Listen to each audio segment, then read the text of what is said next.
Friends, இந்த வீடியோவில் என்ன பார்க்க போகிறோன்னா, ஆஸ்கார் அவார்ட்னா உங்களுக்கு என்னன்னு தெரியும்? உலகத்தின் தலை சிறந்த அவார்ட். அந்த அவார்டு வாங்குறப்ப ஒருத்தர் உயிரோடு இல்லை, யாருன்னு சொல்லுங்கள். அதான் ஃப்ரெண்ட்ஸ், ஜோக்கர். ஜோக்கர் கதாபாத்திரத்தில் நடித்த ஹீத் லெட்ஜர் இந்த ஆஸ்கார் உயிரிய தியாகம் செஞ்சுருக்கான்னு சொன்னால் நம்புவீங்களா? அதான் ஃப்ரெண்ட்ஸ், இந்த அப்படி ஒரு நடிப்பு கலை மேலே ஆர்வத்தால் உங்களோட வாழ்க்கையை இழந்துட்டார்.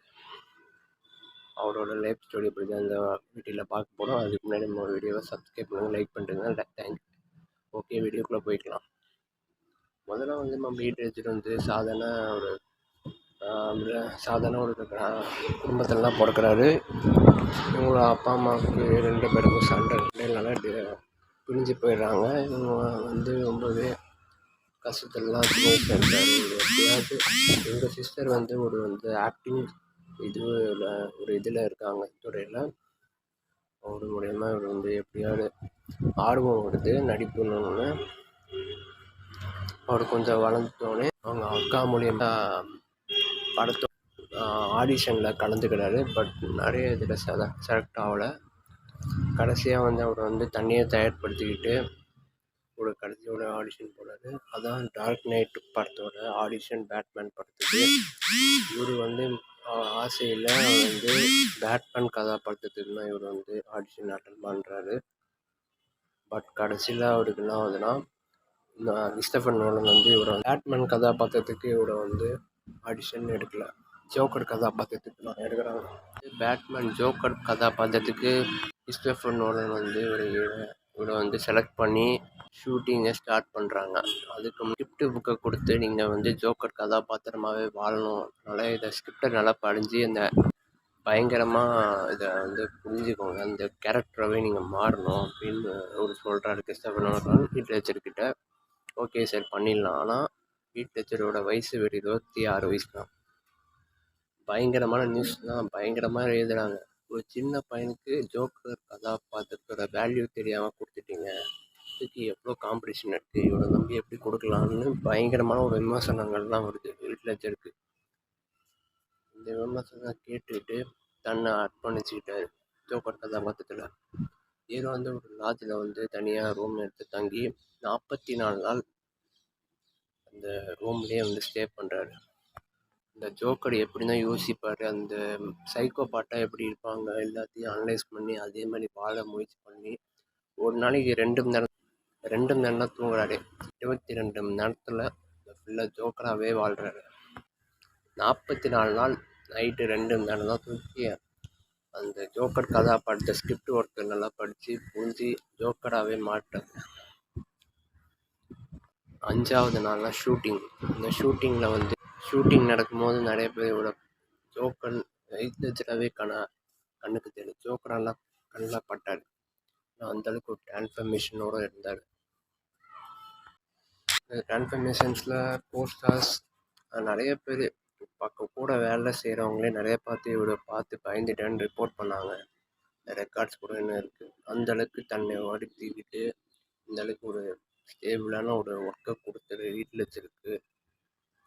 மிகப்பெரிய ஒரு ஆக்டிங் அந்த படத்தில் அந்த டீம்லேயே ஆச்சரியத்தை ஏற்படுத்திட்டாங்க. இவ்வளோ போய் நம்ம விமர்சித்தோன்னு எல்லாருமே வாயை பிறந்துட்டாங்க. அந்த ஷூட்டிங்கில் இருந்தவங்க எல்லாருக்குமே இவர் சின்ன பையன் என்ன பண்ணுற படம்னு நினச்சிட்டு இருக்கும்போது எல்லாருக்கும் மிகப்பெரிய ஆச்சரியத்தை ஏற்படுத்திச்சு ஒரு ஆக்டிங்கை கொடுக்கும்போது. அப்போ கிறிஸ்டோபர் நோலனே நிறையா எடிட்டில் கட் பண்ணிடுவான்னு நினச்சாங்க. இவர் நிறையா விஷயத்த இவரே ஆட் பண்ணார். அதாவது ஸ்மைலி ஃபேஸ், அதாவது அந்த ஜோக்கர் ஸ்கிரிப்டே இல்லை, பட் இவரே எக்ஸ்ட்ரா ஆட் பண்ணியிருக்காரு. அதாவது ஸ்கிரிப்ட் ஒர்க்கை நல்லா அனலைஸ் பண்ணதால் அவர் இதுமாதிரி ஆட் பண்ணியிருக்காரு. அப்புறம் இவர் தன்னையே அந்த ஜோக்கர் கதாபாத்திரத்திலேயே வாழ்ந்திருக்காரு. ஹேர்ஸ்டைல் எல்லாத்தையும் அது ஜோக்கராகவே மாறிட்டார். இவர் நைட்டு தினமும் ஷூட்டிங்லாம் முடிஞ்சு எல்லாம் பக்காவாக பெர்ஃபார்ம் பண்ணி ஒரு சீனில் பேட்மேனுக்கும் இவருக்கு சண்டை நடக்கும். அந்த பேட்மேனில் இவர் நிஜமாகவே அடிக்கணும்னு சொன்னாலாம். கிறிஸ்டின் பேல் இல்லை, நான் அடிக்க மாட்டேன் அப்படி சொன்னோம். உண்மையாக அடித்தானா அந்த வேல்யூ ஆடியன்ஸுக்கு புரியும், அதனால அடிங்கன்னு சொல்லி உண்மையாக அந்த அடியை அடித்து வாங்கின அந்தளவுக்கு பக்காவாக நடிக்கணும் அடித்து கொடுத்தாரு ஜோக்கர் கதாபாத்திரம். படம் எப்படியோ கஷ்டப்பட்டு அவர் நடித்து பக்காவான பொட்டன்ஷியலை கொடுத்து இந்த படத்தை ஹிட்டாக்கணும். வெளியில் ஆஸ்கார் அவர் வாங்கணும்னு அவரோட சைல்ட்ஹுட் ட்ரீமு. ஆஸ்கார் அவர் எப்படியாவது இந்த படத்தில் வாங்கின்னு முழு ஒத்துழைப்பி, முழு ஸ்டாமினா, முழு ஸ்ட்ரென்த்தையும் பயன்படுத்தி இந்த படத்தில் நடித்தார். இந்த படத்தில் அவர் ஷூட்டிங்லாம் முடிச்சிட்டோன்னே அவர் வீட்டுக்கு போனார். பட் வீட்டுக்கு போயிட்டு அவரால் அந்த ஜோக்கர் கதாபாத்திர ட்ரெஸ்ஸை கட்டிட்டு அவர் நார்மலாக வீட்டில் வச்சுலாம் மாற முயற்சி பண்ணும்போது அங்கேனா ஒரு சஸ்பென்ஸ். அங்கேனா அவனால் வச்சுலாம் மாற முடியல. அவர் ஜோக்கராகவே மாறிட்டார். இதை நிறைய சைக்காலஜிஸ்ட்டு எல்லாருக்கிட்டையும் போய் கன்சல்ட் பண்ணும்போது நீங்கள் தூக்கத்தெல்லாம் அப்படி இருக்கீங்க, அவரால் தூங்கவும் முடியல பேசிக்காக. ஏன்னா இருந்தாலும் அந்த ஜோக்கர் 44 நாள் அந்த ஹோட்டலிருந்து அவர் ப்ராக்டிஸ் பண்ணது தூக்கமும் வர மாட்டேங்குது. அதனால் அவர் அளவுக்கு மீறின தூக்க மாத்திரை போட்டதால் அவர் படத்தோட டாக்குமெண்ட் படத்தோட போஸ்ட் ப்ரொடக்ஷன் அப்பயே அவர் இறந்துட்டார். இது அந்த டைமில் நியூஸில் போட்டு பயங்கர ஆச்சரியத்தை ஏற்படுத்துச்சு. என்னடா இந்த சின்ன உலசி இறந்துட்டாரேன்னு.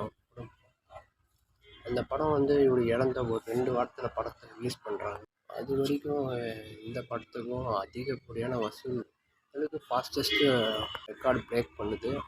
இதுக்கு முன்னாடி ரிலீஸ் ஆன பேட்மேன் பிகின்ஸ் படமே 373 மில்லியன் தான் வசூல் ஆகிருக்கு. பட் இந்த படம் ஆச்சரியம். ரைட் லெச்சரோட கடமைக்கும் அவரோட பாகுபாடுக்கும் ஏற்பட்ட பரிசா இந்த படம் அவரோட இழந்த மரியாதைக்காகவும் இந்த படம் 1 பில்லியன் அடிச்சிச்சு. மொத்த சினிமா ஹாலிவுட் ஹிஸ்ட்ரியை திரும்பி பார்க்க வச்சது இந்த குடும்பப்படைய படம். 1 பில்லியன், அதாவது இந்திய மதிப்பில் 10,000 கோடி, இந்திய மதிப்பில் 15,000 கோடி வசூலாயிருக்கு. இந்த வருஷத்தோட ஹையஸ்ட் கிளாசிக் மூவியாகவும் மாறுது.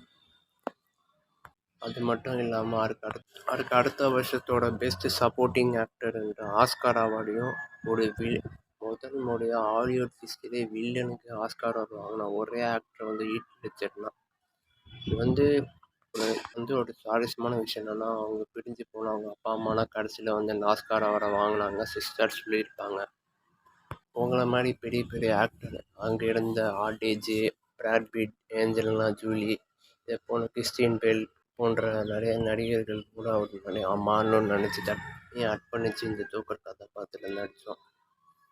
எல்லோரும் ரொம்ப மிஸ் பண்ணுறோன்னு அந்த ஆஸ்கார் இதுவே ரொம்ப சோகமாக பார்க்க முடியும். ஒரு டெடிகேஷனோடு நடித்து ஆஸ்கார் வாங்கினார். பட் அவரு தான் இல்லை. ஆக்டிங்காக தனியாக அர்ப்பணிச்சிருந்தார் ரைட் லெட்ஜர்.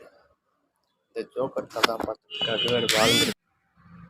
இதை பற்றி நீங்கள் ஜோக்கரோட ஃபேன்ஸ் நிறைய பேர் பேட்மேன், ஸ்பைடர்மேன் ஃபேனாக இருப்பீங்க. நிறைய பேர் இந்த டைமில் ஜோக்கர் ஃபேன்லாம் அதிகமாக இருந்தாங்க. வால்பேப்பராக வச்சுட்டு சுற்றிட்டு இருந்தாங்க ஃபோனில் எல்லாத்துலேயுமே. அந்த அளவுக்கு ஒரு இம்பாக்டான ஒரு கேரக்டரை லெட்ஜர் மேக் பண்ணார். பட் அவர் மட்டும் உயிரோடு இருந்திருந்தால் இன்னும் பயங்கரமான ஒரு லெவலில் இருந்திருப்பார். ஓகே ஃப்ரெண்ட்ஸ், நம்ம வீடியோ பிடிச்சிருந்தா லைக் பண்ணுங்கள், ஷேர் பண்ணுங்கள், மறக்காமல் இல்லை பெல் பட்டன் தான் அமுத்தாமல் விட்டுறாதீங்க சப்ஸ்கிரைப். தேங்க்யூ ஃபார் வாட்சிங் my video friends. Okay, thank you for watching my video. Thank you.